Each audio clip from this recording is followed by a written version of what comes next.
5 stages of semen retention. So I thought it'd be important for me to get this video today. I've had quite a few of my clients and other men in the community asking me about this, and just to try and get a deeper understanding. This is what I'm experiencing now. Is this right? What should I be doing? How should I be responding? And also just to answer the question, is this really worth it?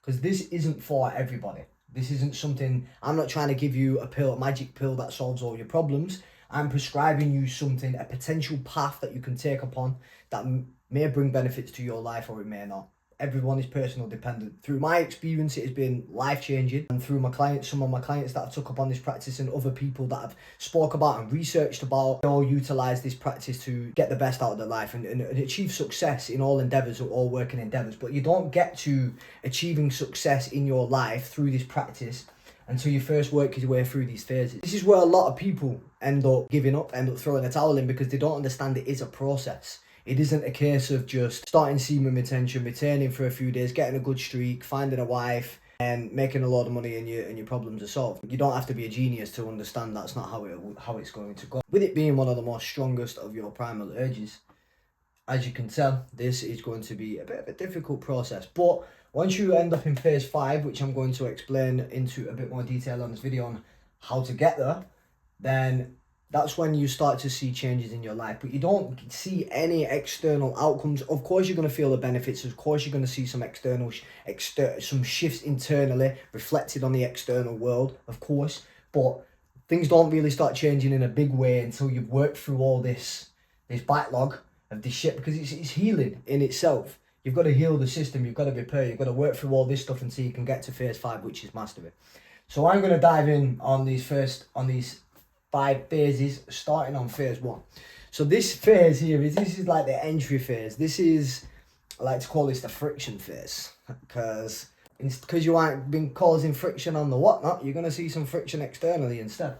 So this phase is where the vast majority of people give up. This is where you're going to see the most relapses. A lot of the time, because you are retraining not only the habit, but your physiology as well, because this is so hardwired into your system, your dopamine system. So your dopamine system is built on reward.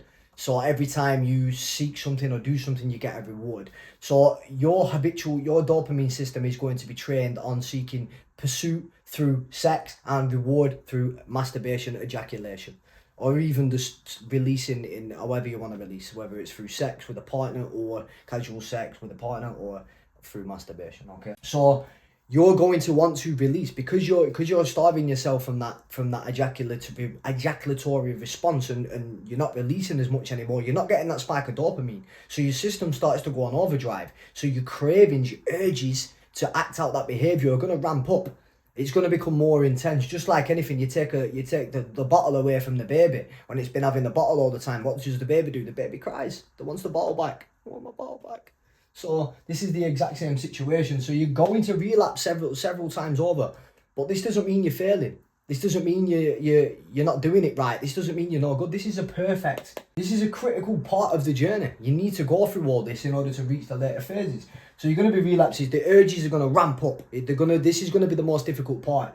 I'd say this phase can last. I mean, if you're talking how long does it last in terms of how long do you need to retain for, I'd say 7 to 14 days you're going to be in this friction phase. But in terms of how long you can be repeating that friction phase, that's going to be personal dependent. I'd say you're going to spend a good few months in that phase. There's going to be maybe anywhere from like 3 to 6 months, maybe even longer, if you can ride it out. And if you're willing to commit your life to this, then that's when you're going to start seeing things like, when you're going to start reaching this, which I'll speak about in a later down the video.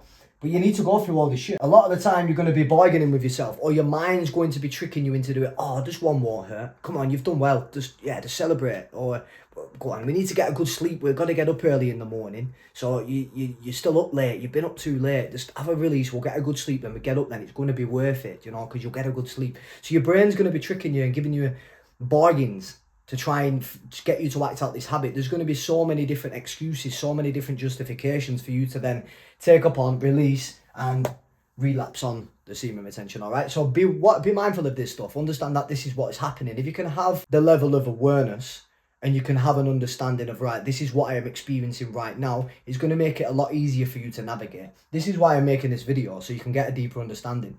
Because if you just keep relapsing, you're followed by guilt and shame, you think it's not working, it's destructive, you're either going to give up, it's just going to end up causing chaos in your life. So if you are doing this, which I know a lot of my followers are invested in this process, it's going to be a lot better for you to have some form of framework and understanding whereabouts you are. So you're going to be bargaining. Also, you're going to be doing a lot of research as well, no doubt about it. You're going to be watching videos like you are watching mine right now. More than likely, if you're watching this video, you're probably going to be in this friction phase. You're going to be watching video, you're going to be getting knowledge because you want reassurance. Like, this is a difficult thing that you're doing. So you want to know, by taking this sacrifice and by putting yourself through this discomfort and pain, you want to know in your mind, it's worth it. Because why would you go through all that difficulty, this discomfort, if it's not worth it? So you're going to be doing a lot of research. You're going to be consuming a lot of information based upon semen retention, which forces you to be thinking about it more than actually embodying the practice. Which, once again, you cannot surpass these. I'm just going to throw this in there. Don't try and, because you know what's going on now, don't try and like hijack this and bypass things, because this is necessary, all of it. You need to do it all. But at least understanding, right, this is where I'm at. Humble yourself a little bit. If I continue, I'm going to start seeing more benefits as I progress through this practice, okay?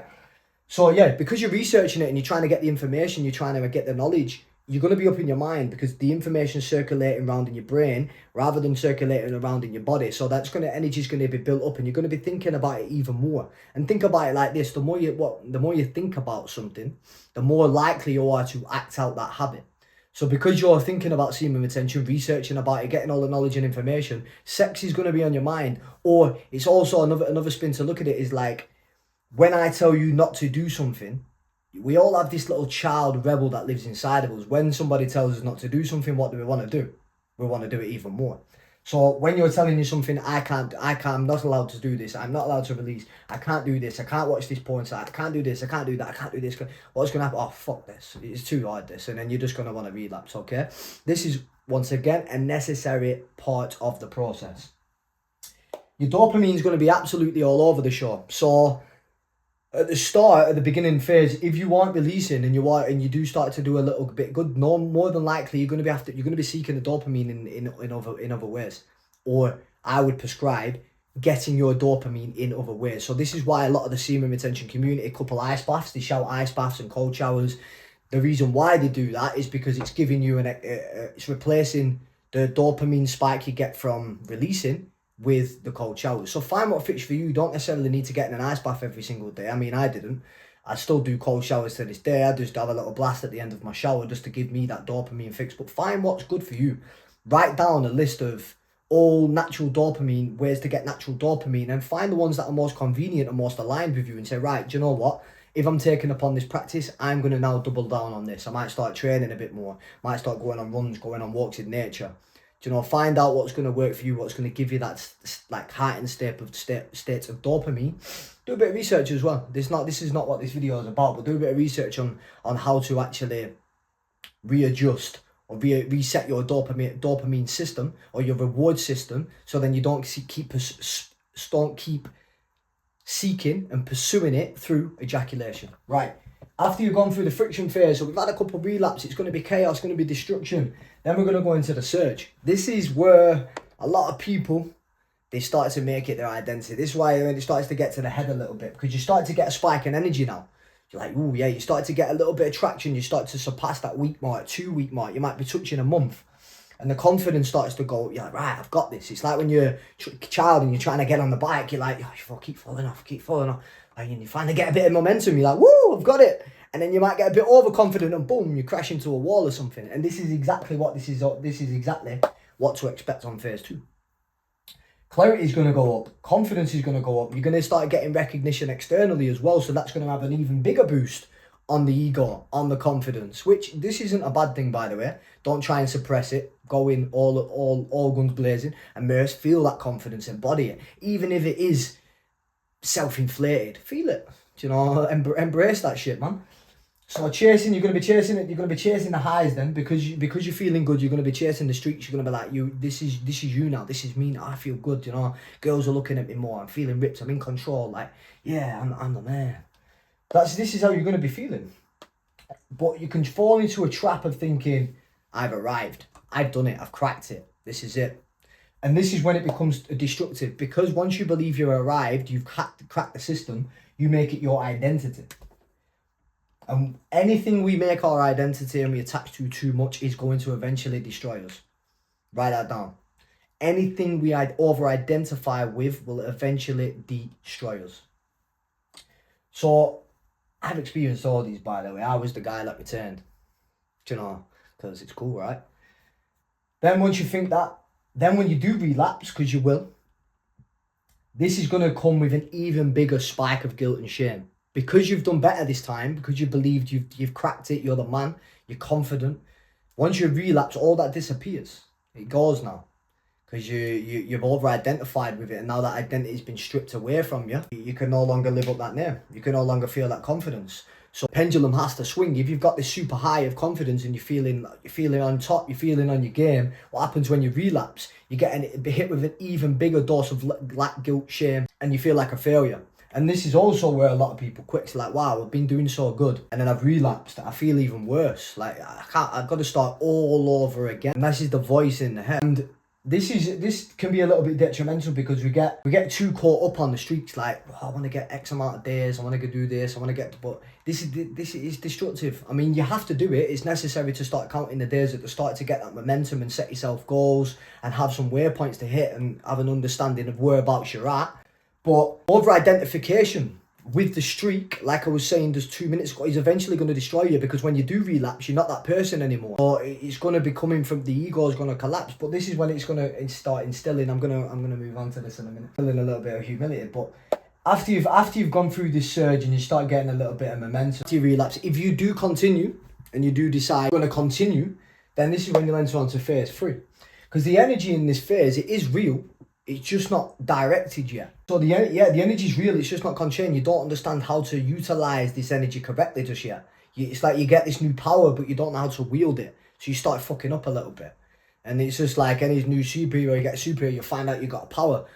Think about it. Spider-Man. He fell off the wall. He tried spinning a few webs. He fell a few times over before he could actually fully embody that character. Phase 3. So if you decide to continue, this is where you enter phase 3. This is where a lot of people, this is where I think the vast majority of the semen retention community, or the high part, the people who started making videos, or myself out on that, but I've experienced this. And I think I did start making videos when I was experiencing this phase, because I was the god. I'd overcome it, I'd mastered it. I even say that on a video actually, and I caught myself out about that. I believe that I'd overcome lust. I've overcome it, I've mastered it. Because I didn't actually feel any urges. Sleep with women, I was like, it's gone. I thought, that's happened quick. Strong control around women, so you can be around women in this phase now, and you genuinely feel no pull, or there's very, very little pull to actually pursue some form of sexual relationship with this woman. But your emotions then begin to shut down a little bit. So you begin to feel a little bit more shut off and enclosed, but you won't know you're actually experiencing that when you are experiencing it, because you're on this path of returning and your focus is solely on the goal of overcoming this sexual urge. When you feel like you're getting a little bit more of control over this sexual urge, and you do start actually gaining control around women, you do start actually feeling like you're getting long streaks now. You know, you might end up doing like a good few months in this phase, 3 months, 4 months. I think I did about 4 months in this phase, and I was like, this is easy. And it genuinely did feel a breeze. I got to a certain point where I forgot I was even doing it, because it just come naturally to me. But what I didn't know is I was completely shut off.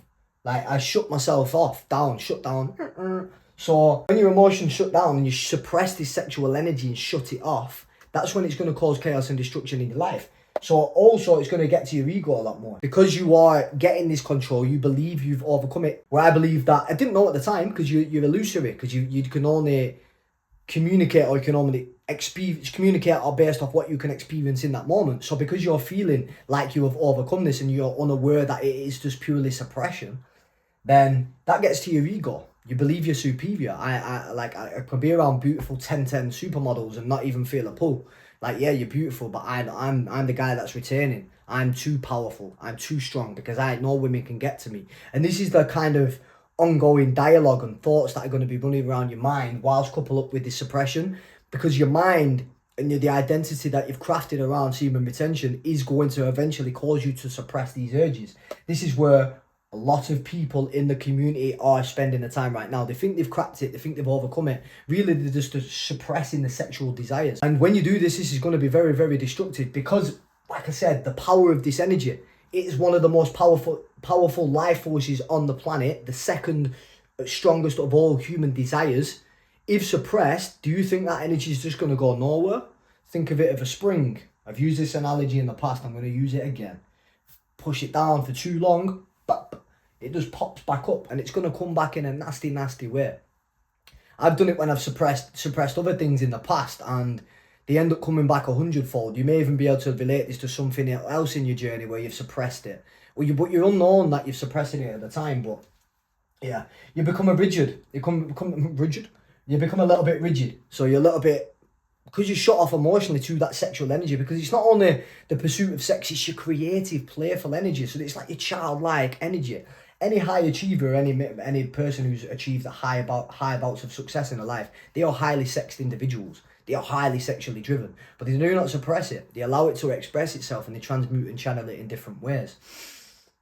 There's something I needed to add. So I just wanted to throw something in there. So desire in its purest form. I'm going to give you an example real time so you can actually apply it to your own life. This is something that I clocked on the other day. So if you've got a desire to have sex with women, like all men do, because it's a natural form of reproduction. Give the gym, for example. If you go to a gym where there's loads of there's good looking women there, they're always in the like tight little gear, aren't they, with the crop tops and tight bum pants and shit. You know, they're out there, so they're out there on show. They're there for the taking. And the feminist community probably going to come at me, no, we just like to wear what we want. We need body freedom. But at the end of the day, like we all do operate out of our primal mind. So you know, if you're exposing your flesh in public, there is going to be males looking at your body. If you know that there is women at that gym and that is driving you to keep returning, would you say that is good or bad? A lot of you say probably bad. Nah, I'm just going because of the women. That's a bad thing. I need to go because I want to get gains. Disagree. If that driving force of women being at the gym is keeping you returning to that gym, then brilliant. As long as you're not leaking it and being a little pervert, you can have a little look. There's nothing wrong with that. They're looking at you as well, unbeknown. They might not admit it because the women are better at hiding it than we are. But they're looking at you as well if they find you attractive, and there's nothing wrong with that. I mean, that's just an evolutionary thing. If you find you won't walk past a sweet shop and not look in the window, would you? Come on. So if that's driving you, then brilliant, accept it. See that, oh, do you know what? This desire is actually driving me to keep showing up to the gym. Even if I am going for the women, I'm still getting a sick workout out. I'm getting a pump and training order and I'm actually evolving in myself. As long as, once again, you're not letting it run away with you when you are in the gym and letting it control you by being all erratic around these women and yeah, being a pervert. You don't don't make them feel uncomfortable at all. You know, you can have a quick look, but don't make them feel uncomfortable. Do not do that, fellas. But be aware of it. This is why awareness is key. So you're aware, like, right, okay, this is driving me to do X, Y, and Z. I'm going to keep that fuel there. I'm not going to get rid of that. Why would you want to suppress that? Then you might stop going to the gym. Then you might get lazy. Then you might start jacking off again. Think about it. So you can apply that to anything. I just use the gym as a good example because I think it's the perfect example. But you can use this desire then to drive you to so many different places. Even if you are going for a woman, brilliant. Acknowledge it. You don't need to act on it. Understand where this energy is driving you and what it's taking you to do. Like creative pursuits, this is why it's important to have open channels. You need open channels. What I mean by that is outlets you can pour yourself into. For me, it's martial arts. I've got doing this shit. I love this shit. This is creative for me. Helping you guys, being able to express about these things. This I can pour myself into that. This is whenever I get ideas, this is very online for me. So I love writing, getting out in nature. You know, you need things to pour yourself into, communities. You need people who you can communicate openly about these things as well. Other men in your circle that you can communicate and talk about these things openly with and have an open discussion. So once you get past the suppression phase, because this is more than likely going to end in, you're going to get on a massive streak, feel like you're the god, feel like you've mastered lust and mastered semen retention. Then you're going to relapse. You're going to release. Then what? I thought you was the god. I thought you'd smashed it. I thought you'd mastered lust. And you've just been jerking off. What's happened, mate? Where's the no fat ego gone now? Who are you now? Got my dog here now, look. I don't know whether you'll be able to see him. He's a good boy. But you're going to end up knocking my shit everywhere, bro. Yeah, you can, do you want to sit there? Yeah. So where's that gone now? So after the long streak and you do relapse, this is when humility sets in.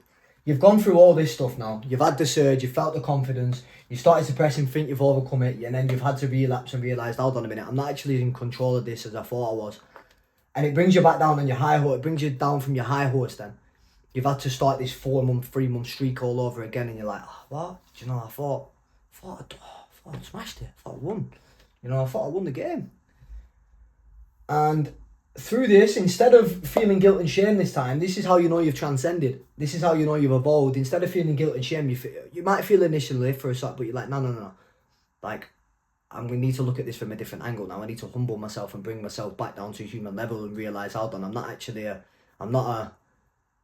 a godsend. I'm still a human being. I've still got this animal monkey mind that wants to fuck everything and eat everything and fight everything. So this is when humility steps in and you get the emotional crash. So you've had the suppression, your emotions like are all over the show this time. They're erratic. So you're gonna want to start pursuing sex again. Because you probably might even play around in this phase a little bit. You're like, fuck it, I've gone on this 4 month thing, I might as well get this, because you will end up releasing a few times in this phase because you've suppressed for so long. There's going to be an overflow, a surge of energy. So if you're not releasing, you're going to might maybe want to go out. You're going to want to socialize. You're going to want, because you felt like you've been restrained, you've been in prison for the past 3-4 months. That's what it feels like when you finally get released. So this can actually bring a form of release. You know, it can bring clarity in this phase because you're like, you feel good because you feel like you're not suppressing anymore. You feel a little bit lighter. You feel a little bit more free. And you might end up turning into a little bit of a dog in this phase. I didn't. It can potentially cause a little bit of destruction. But if you can keep the awareness and the humility and understand what's going on and know that in your back of your mind, you're going to return to this with a new mindset, as a new person, with new profound clarity.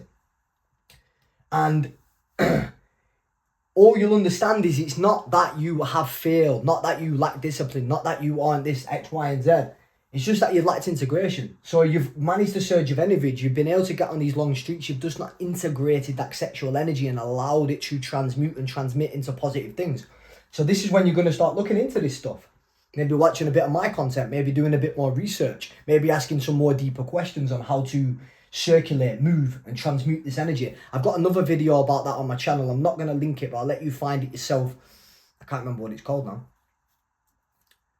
Do you know what? I'll put it in the link below. This is talking about how to circulate and transmute and what you do when you're in the suppression phase, where most people are, and how to actually direct this energy efficiently without spilling it. Also, you've got to let your nervous system reintegrate and rewire itself from this. Because you've been suppressed for so long, you've been shut off from your emotions, you're going to get a heightened surge of energy. Everything's going to be overflowed. So you're going to have to reintegrate this new energy and these emotions and these surges coming online. You're gonna have to bring this back down and start to integrate this new knowledge, this new mindset, this new way of thinking, and this surge of energy. Once you've done what you need to do, you've got that out your system. You're like, right, come on, we're back on the path now. But then you're thinking a bit more clear. You're like, I need to do this. I can't shut myself off. I did that before. It doesn't work. Okay, brilliant. What can we do next then? This is here. This isn't going anywhere. This energy, this urge, it's not going anywhere. So what can I actually do then to help circulate and move this if I do want to continue on this path? And these are going to be the questions that you're going to ask, which are way more mature, grounded questions, rather than how can I overcome it? How can I control it? How can I get rid of it? I am the God. So yeah, you get my gist. Right, so once we've gone back to this, we're back on the path. We're back getting a good bit of momentum. You know, we've started retaining for a good few, however long, for a good few months, but we feel like we're back on. We feel like we're getting the energy back. You've got a bit more clarity, but this time, something else happens. This time, this is when you're fully online, fellas. This is when you see the magic. I should have called that magic phase. I called that mastery, but I should have called that the magic phase because that's when you turn into a magic man. So the sexual energy comes back online, but this time it is way more grounded. This time it's way more grounded. It's not frantic anymore. You're not running away with yourself. You don't feel the need to suppress. You're fully aware of this energy. And you can be creative and playful with it now. Yeah, within your work, but even with women or even with yourself. Like, example, you see a beautiful one, oh yeah, I want to rip her clothes off, yeah, I'd love to do the X, Y, and then you can laugh to yourself. I'll be honest, I let it run away with myself sometimes. I don't, only briefly, like I'll express it to myself, what I want to do, how I'm feeling, and then move on. Instead of saying, I don't do this, I don't do it, trying to like, look at, wait, see a beautiful woman, you're like, oh, look down the street, oh shit, don't look at her shit. Because that's basically what you're doing when you're in this phase. You're like trying to avoid it. You're trying to avoid sex, avoid women, not look at them. But this time, you can look at women and say, wow, she's beautiful, I'd love to do naughty things to her. Do you know? But I choose not to. And you notice the energy now and you're like, right, okay, brilliant, I can see it, I'm aware of it. Right, like, what can we do with it? Because it's, if you look at it like that, every time you get triggered, every time an urge arises through a woman, she's giving you free energy, basically. You're getting free energy now. Thank you, woman. I'd like, thank you. The beauty, the feminine beauty charges males. It charges a man, unless you let it control you. So you can let that energy charge you up now. Every time you get in the gym with the beautiful women, they're charging you up. Because thank you. You don't even need to do anything. Because you now have the container to hold and contain this energy and redirect it to in any which way you want. You can get erect, you can get aroused, but you don't need to act upon it. You just acknowledge it and you become the awareness behind the desire. And this is when you get mastery, when you detach from the desire, detach from the primal self, and you become the awareness behind the desire. Write that down. That's when you can kind of observe what's going on without actually being attached to it and being identified with it. And it's difficult to come, but this is why you can't get to this without going through all this. This is why I thought it was very necessary to do this video today, to give you a deeper understanding of, right, hold on, all right, I can see what's going on now. I can identify whereabouts I am, so it makes a little bit more sense for me, because this is what I wish I had throughout my journey. This is why I've done it for you. So you get attraction without attachment. I've already spoke about that. You circulate and transmute instead of spilling it. Spoke about that. Less obsession. So you're less obsessed with streaks. You're less obsessed with getting a new PB. You're less obsessed with semen retention as a whole. I don't have a clue how many days I've returned. I don't count the days anymore because I am completely detached for how many days I do. I just understand this is now a tool and not an identity. This is a tool. You don't need to do so many days. You don't need to, you can release if you need to release. It's always there for you. Remember that. You're not a bad person. If you want to release, you can release at any given moment you like. You're just choosing not to because you know the impact it's going to have on your energy, and you know you feel better when you're returning. You know that there's just no good in me masturbating and releasing over porn. What benefits does that bring to my life? A short-term hit of pleasure, and then it has like a prolonged down and lack of energy, however long you feel it. You're going to start being more regulated, so your nervous system is now going to be rewired in this new energy. So this creative energy is going to have a container now to flow, circulate, transmit, and express itself without leaking, without being frantic, without being over-expressive. And this is when you become magnetic. I'm telling you, fellas, people, like girls are they'll look at you differently. They'll speak to you differently. And you know what it is? I don't actually think it's because they know you're returning. They can feel safety. This guy is able to contain and hold his energy because they can feel when a man is compulsive, reactive, unstable in his energy. They can feel that, women. They are way more intuitive than us. They can sense these things because they look at it as a threat. They feel a little bit uncomfortable in your energy. Whereas when you get to this phase and you regulate it, you can contain this energy. They can feel the energy, but they know it's contained. They know it's safe. So they feel safe around you. So that's when you instantly become magnetic. They look at you differently now and they can't explain why. They feel different around you. They want to be around you. They're just automatically drawn to you. Why? Because the vast majority of males in society are here. I'd say 99.9% of males in today's society, 99%, they're here, phase one. So once you get to this, you become, women are like, they've never even felt that before. Or if they have, it's very, very rare. They're like, whoa, this feels good. I want to be around this. And it's not even you as an individual, like the person, it's the energy they feel. And this is why you need to detach from it. Because I can acknowledge it now. If a woman is attracted to me, I kind of laugh about it now. Do you know, I'm not like, oh my God, she likes me. It's funny, do you know, because I know what's going on. I can see what's going on in the back, and she's attracted to the energy. She's not attracted to me. She likes how I make her feel, or how she feels in my presence. It's got nothing to do with me. And this is when we come over identified with this character and with this persona. She likes me because I'm returning. That's what you in this phase here. That's what you believe. she wants me she knows I'm doing semen retention. She must know. She must know. She therefore wants me because of that. No, she just might feel good. She might feel safe around you. She likes how you make her feel. It's got nothing to do with you. Remember that. And this is when the sexual energy then fuels your fuels your purpose, fuels your creative endeavors. It holds your relationships together. It allows you to express yourself fully without feeling that you're judging. You're no judgment. You can express yourself because your creative energy is your playful energy, and you can allow it to do what it wants, and you don't need to worry about it being over frantic and spilling itself and expressing itself in negative ways, because you feel in control now. You feel like, yeah, I understand what's going on. I'm not suppressing. I'm not running and hiding from it, but I'm allowing it to do what it wants to do and drive me, like the gym situation. I might go to the gym because I might see this beautiful girl that's in. I understand. I can see it. I can see what's driving me. I just laugh to myself. Yeah, brilliant. That's cool. I don't care. I'm gonna get a sick workout and come back here and just carry on smashing my workout. I just hope this brings a bit more clarity to you guys, and gives you a little bit more of, puts you at ease a little bit. I think that's the purpose of the video. Just like, oh, hold on a minute, do you know what? I'm actually doing better than I thought. If you surpass phase 1, you're doing better than 99% of the people. So yeah, just sit tight, hold in there. It's not a straight line, it's a spiral, just like life is. There's ups and downs, ebbs and flows, and it's a good way to strip back the layers and get to understand yourself on a deeper level. So this is why I think it's really, really good, because it takes so much patience, so much presence, so much discipline, and you need to get to know yourself and understand your lowest of primal urges through this practice. This is why I think it's a beautiful thing to do, man. But you need to understand this a little bit more in order to actually capitalize on it and not make it your identity, and making it a tool and something that you can leverage upon. Right, I'm going to leave it on that one, Earth Ones. I hope that serves you well. I love you, and I'll see you on the other side. Peace.